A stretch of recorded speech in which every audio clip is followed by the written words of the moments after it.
Di awal cerita diperlihatkan seorang pria yang bernama Zhu Fulong yang tengah mempersiapkan dirinya untuk memulai aktivitasnya. Zhu memiliki seorang kekasih yang bernama Song yang merupakan seorang aktris. Meskipun Song sangat sibuk dengan pekerjaannya, ia masih sempat untuk menghubungi Zhu. Ternyata mereka berdua ada janji temu untuk foto prawedding hari ini. Di sana, Song mengingatkan hal itu kepada Zhu dan memintanya untuk mempersiapkan semuanya. Siangnya, Zhu telah siap untuk foto praweddingnya. Sebelumnya, ia pun memutuskan untuk mengambil sejumlah uang di bank. Di depan bank, Zhu bertemu dengan salah satu rekannya yang bernama Huang dan ia sedang bertugas di sana.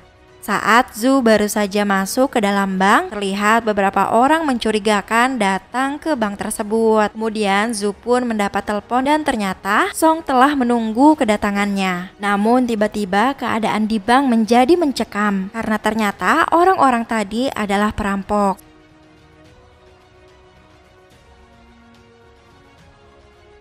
Zhu yang berada di sana berusaha menghentikan tindakan tersebut, tetapi tak seperti yang ia bayangkan, semua rencananya tidak berjalan dengan mulus, sehingga menyebabkan kericuhan dan tembakan kemana-mana.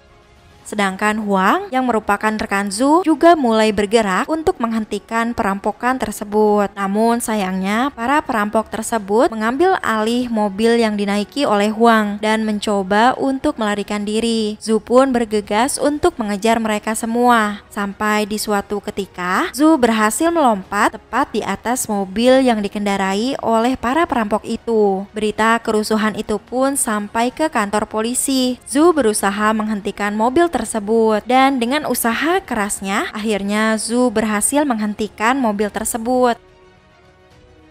Zhu masuk ke dalam mobil dan langsung menghajar semua yang ada di sana. Satu persatu perampok pun berhasil Zhu lumpuhkan. Meskipun mobil itu kembali melaju, Zhu tetap berkelahi untuk mengalahkan para perampok itu. Para polisi pun ikut mengejar mobil itu untuk menghentikannya. Zhu melemparkan para perampok ke jalanan hingga hanya menyisakan sopir dan satu bos perampok. Pertarungan pun kembali berlanjut antara Zhu melawan pimpinan perampok itu. Pertarungan cukup sengit terjadi di antara mereka dan lucunya pertarungan itu disiarkan langsung oleh salah satu stasiun televisi. Zhu sempat terpojok dan akan jatuh ke jalanan. Namun karena Zhu sekuat tenaga bertahan, ia pun akhirnya memiliki kesempatan dan berhasil membalikan keadaan.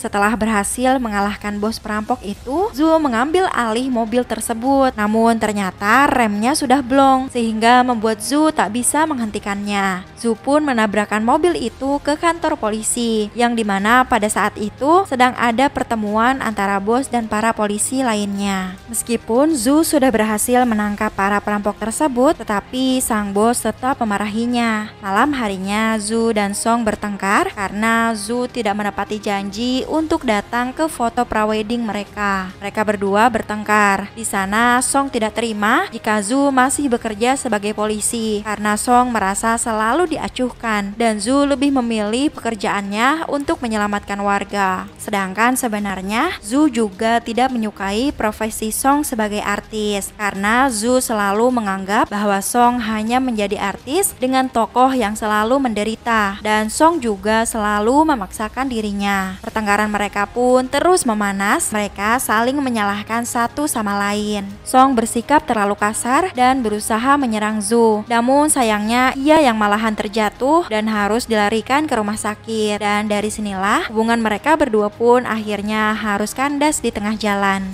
Tidak hanya itu saja, Zhu dipindahkan dan diturunkan pangkat pekerjaannya. Padahal Zhu mempunyai banyak prestasi dan selalu berhasil menyelamatkan warga. Namun karena satu kesalahan, semua yang Zhu lakukan menjadi tak berarti. Sementara itu, Huang malah mendapatkan kenaikan pangkat dan tampaknya Zhu sangat kecewa dengan keputusan itu. Zhu berpamitan dengan semua rekannya. Meskipun awalnya mereka terlihat bersedih, namun ternyata mereka semua senang dengan kepergian Zhu. Zhu dipindah tugaskan di bagian gudang penyimpanan. Di suatu pagi, Zhu dan Huang terlihat bersepeda. Di sana mereka membicarakan tentang kejahatan yang sering terjadi. Zhu meminta Huang untuk mengirimnya agar Zhu bisa menyelesaikan pekerjaan tersebut dan diangkat kembali. Namun sayangnya Huang tidak memberikan izin tersebut dan meminta Zhu untuk tetap bersantai. Namun tiba-tiba di tengah jalan Zhu terjatuh. Dari kecelakaan itu menyebabkan kakinya patah dan dikarenakan hal itulah Zhu semakin tidak bisa berbuat apa-apa. Kejadian sia selalu datang padanya secara beruntun. Zhu sekarang hanya menyelesaikan pekerjaannya menjadi polisi di gudang properti, di mana pekerjaan tersebut hanya berdiam dan berjaga di depan komputer. Zhu selalu melakukan pekerjaannya hari demi hari dengan makan camilan setiap hari. Jadi karena pekerjaannya terlalu santai dan ditambah pola makan yang tak teratur sehingga membuatnya semakin gendut. Karena kini ia tak lagi berhubungan dengan Song, ia merayakan ulang tahunnya seorang diri. Sementara itu di tempat lain di Jepang, tepatnya di Tokyo, terlihat seorang yakuza yang bernama Shimakura yang baru saja sampai di kediaman ketua dari yakuza tersebut. Seorang kakek tua yang merupakan pimpinan yakuza itu sangat menyukai film-film yang diperankan oleh Song. Ia merupakan fans berat dari Song. Balik lagi ke Zhu, dari kejadian ledakan bom perampokan waktu itu membuat salah satu sutradara film dewasa yang bernama Yuji mengalami gegar otak. Kemudian Huang mendapatkan laporan dari polisi Jepang bahwa pihak kepolisian Hong Kong harus mengembalikan Yuji ke tempat asalnya, yakni Jepang. Huang pun memberikan tugas tersebut kepada Zhu dan ia juga mengatakan bahwa tugas tersebut adalah kesempatan Zhu agar bisa kembali mengambil pangkatnya. Tibalah hari di mana Zhu akan mengantarkan Yuji ke Jepang. Di dalam pesawat, Zhu tidak sengaja bertemu dengan Song. Awalnya Song tidak mengenali Zhu karena perubahan badan yang dialami olehnya. Ternyata Song juga akan pergi ke Jepang dan secara kebetulan ia juga mendapatkan tawaran pekerjaan di negara tersebut. Di saat mereka sedang mengobrol, tiba-tiba Shimakura memanggil Song. Ternyata orang yang sedang membawa Song menuju Jepang adalah Shimakura dan pasti kalian di sini sudah mengerti kenapa Shimakura membawa Song ke Jepang. Sesampainya di Jepang, Zhu dan Yuji dijemput oleh dua orang, yakni Maggie sebagai seorang penerjemah bahasa dan satunya lagi bernama Endo. Ketika di tengah perjalanan, tiba-tiba Endo bilang kalau ada yang buang angin. Kemudian ia pun meminta untuk berhenti di salah satu kamar mandi umum. Endo pun mengantar Yuji ke toilet, sedangkan Maggie dan Zhu menunggu di luar. Namun tiba-tiba seorang pria datang ke toilet dengan membawa pisau dan langsung menyerang Yuji. Tapi untungnya Yuji berhasil kabur walaupun ia tidak memakai celana. Dan hal itu pun wajar bagi orang gila. Zhu yang mengetahui hal tersebut langsung mengejarnya. Namun sayangnya hal itu gagal karena Yuji berhasil pergi dengan naik ke mobil truk. Zhu pun melaporkan hal ini kepada pihak kepolisian dan berharap mereka bisa menemukan secepatnya. Kelakuan Endo telah berubah. Ia mengatakan kepada Zhu bahwa Yuji telah dinyatakan hilang, menyuruh Zhu untuk bersantai terlebih dulu dan berencana untuk mencarinya esok. Endo pun langsung bergegas pergi dari sana. Huang yang telah mengetahui hilangnya Yuji langsung marah kepada Zhu karena kalau sampai tidak ditemukan akan merusak nama baik Huang di kepolisian. Tak lama kemudian datanglah seorang pria bernama Xiao yang datang menjemput Zhu. Di sisi lain ternyata Endo telah menemukan Yuji dan akan membawanya kepada Shimakura. Sementara itu Zhu sedang bersama dengan Xiao. Ternyata Xiao ini adalah mantan polisi Hong Kong. Ia dijuluki sebagai detektif sangat panas, sedangkan Huang adalah juniornya. Xiao pun membawa Zhu ke sebuah kedai yang dimiliki oleh seorang wanita yang bernama Fang Hua. Di tengah ramainya kedai tersebut, tiba-tiba segerombolan yakuza datang dan membuat keonaran di kedai tersebut. Mereka datang ke kedai itu untuk menagih hutang. Meskipun sudah memiliki uang, Fang Hua tidak mau memberikan uangnya. Karena kesal, akhirnya geng yakuza tersebut merusak properti di kedai. Xiao yang mengetahui hal itu langsung bergegas untuk menolongnya. Keributan pun semakin heboh. Xiao dipukuli dan ditendangi oleh para yakuza hingga ia tak berdaya. Tak lama setelah itu datanglah seorang anak kecil dan langsung menghajar para yakuza itu. Tak lama kemudian Zhu datang. Meskipun berat badannya naik berkali-kali lipat, namun kelincahannya saat berkelahi masih sangat bisa diandalkan. Satu persatu Yakuza itu berhasil dikalahkan oleh Zhu. Sekelompok Yakuza lain datang ke sana dan mereka semua pun bergegas menghajar Zhu. Tetapi Zhu memutuskan berlari dan aksi kejar-kejaran pun terjadi di sana. Dengan usaha kerasnya tersebut, Zhu berhasil mengunci mereka semua di dalam sebuah kedai. Dan tibalah para polisi ke TKP. Namun hal aneh terjadi. Para polisi tersebut tidak menangkap Yakuza itu, malah membiarkan mereka pergi begitu saja. Di sisi lain, Shimakura telah berhasil menangkap Yuji dan mengikatnya tanpa baju. Disinilah kita tahu alasan Shimakura menangkap Yuji. Ternyata pernah ada kejadian di mana ketika Yuji sedang membuat video, ia tidak sengaja merekam tindakan para Yakuza yang menyelundupkan narkoba.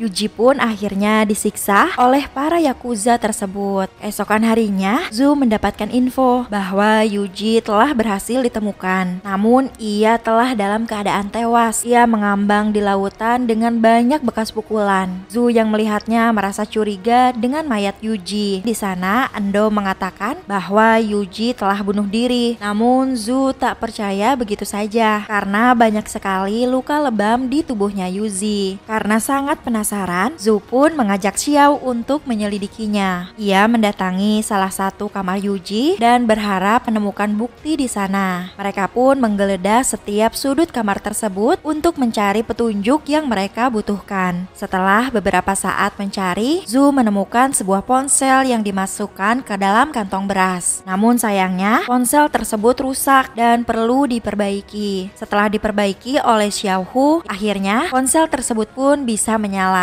Namun ada beberapa file yang tidak bisa dibuka karena file tersebut sudah rusak. Mereka pun membuka ponsel tersebut dan tidak sengaja menemukan foto tempat yang ada di ponsel tersebut. Keesokan harinya, Zhu dan Xiao memutuskan untuk datang ke tempat tersebut. Dan tempat tersebut ternyata adalah sebuah pasar ikan. Secara kebetulan, di sana ada Shimakura dan Song yang sedang melakukan sebuah acara peresmian. Setelah itu, Zhu pun mulai melihat-lihat keadaan sekitar. Beberapa petugas yang sedang bekerja menyadari bahwa ikannya terjatuh. Mereka pun bergegas untuk mencarinya. Dan ternyata Xiaolah yang telah menemukan ikan itu. Saat ia membedahnya, ia menemukan narkoba di dalamnya. Para Yakuza yang melihat hal itu langsung berusaha menangkap Xiao dan perkelahian pun terjadi di sana. Untungnya Zhu segera datang dan berusaha untuk melindungi Xiao. Zhu bertarung melawan para anggota Yakuza tersebut dan satu persatu dari mereka berhasil Zhu lumpuhkan.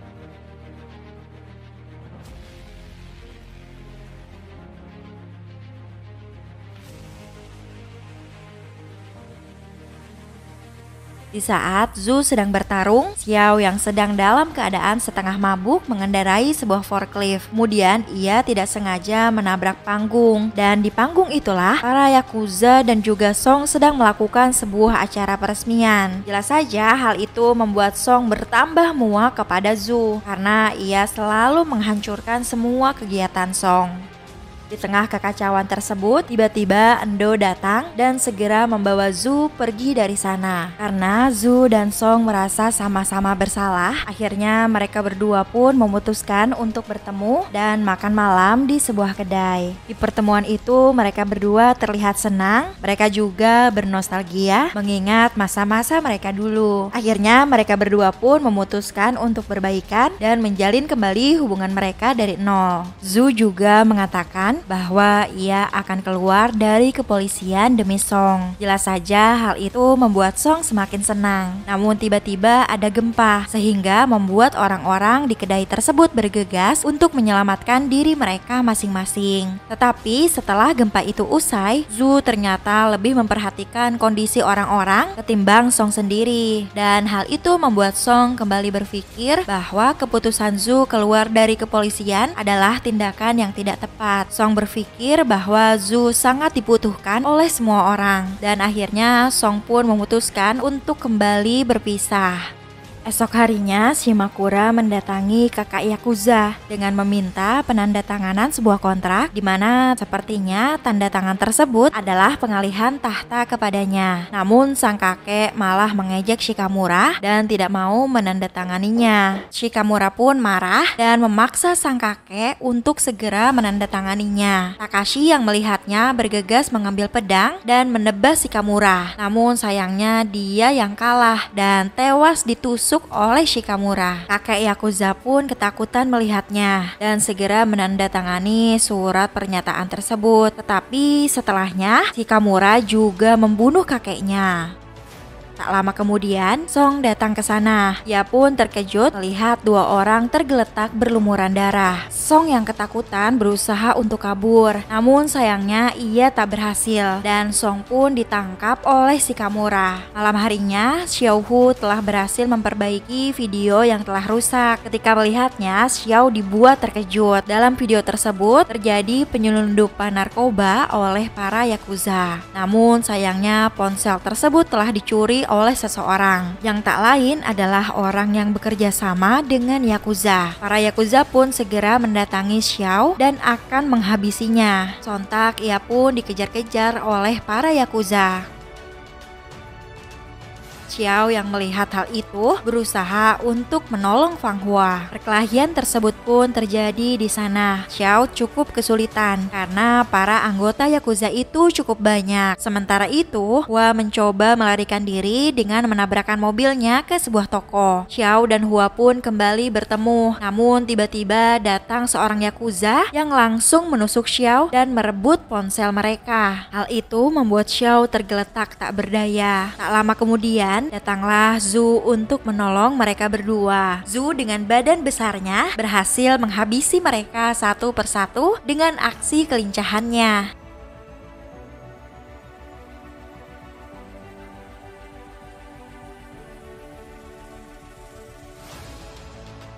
Setelah berhasil menghabisi mereka semua, akhirnya polisi pun datang. Tetapi seperti biasa, Endo dan para polisi datang dan pergi begitu saja. Jelas saja hal itu membuat Zhu semakin kesal dengan tindakan Endo beserta para polisi. Dan pada akhirnya, Endo pun mengakui semuanya bahwa dirinya sedang bekerja dengan para Yakuza. Namun tak lama setelah itu, Endo pun mati ditabrak oleh mobil ketika mengejar Xiao Hu yang telah melemparkan batu kepadanya. Zhu pun mendapatkan telepon dari Song dan ternyata yang berbicara di ujung telepon adalah Shikamura. Shikamura menyuruh Zhu untuk datang ke Menara Tokyo jika ingin menyelamatkan Song. Tanpa pikir panjang, Zhu langsung bergegas ke sana. Ternyata Song sedang ditahan oleh Shikamura agar Zhu segera datang ke sana. Zhu yang melihatnya pun kesal dan langsung bergegas menghajar Shikamura. Namun sayangnya ia segera ditembak oleh Shikamura. Sontak hal itu membuat Zhu tergeletak tak berdaya. Dan ternyata tembakan tersebut meleset tidak mengenai Zhu. Shikamura pun mengeluarkan emosinya karena dirinya telah diejek oleh Song dan Zhu. Dan terjadilah perkelahian sengit antara mereka berdua. Saling beradu serangan terjadi di antara mereka. Di sana, Zhu bertarung sambil melindungi Song. Karena Shikamura cukup kuat, Zhu kesulitan untuk menghadapinya. Namun dengan ilmu bela dirinya, Zhu terus berusaha melawan. Dan pada akhirnya, ia pun berhasil membuat Shikamura tak berdaya. Setelah Zhu berhasil mengalahkan Shikamura, Wang pun datang dengan helikopternya. Tetapi ternyata Shikamura belum mati. Ia berniat akan menghabisi Zhu dengan senjatanya. Zhu memancingnya untuk keluar dari ruangan itu. Pertarungan pun kembali berlanjut.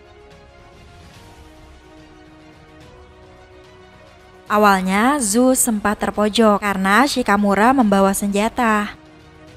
Namun ketika Song memberikan senjata andalan Bruce Lee kepada Zhu, ia pun langsung menghajarnya dan Zhu mampu membalikan keadaan.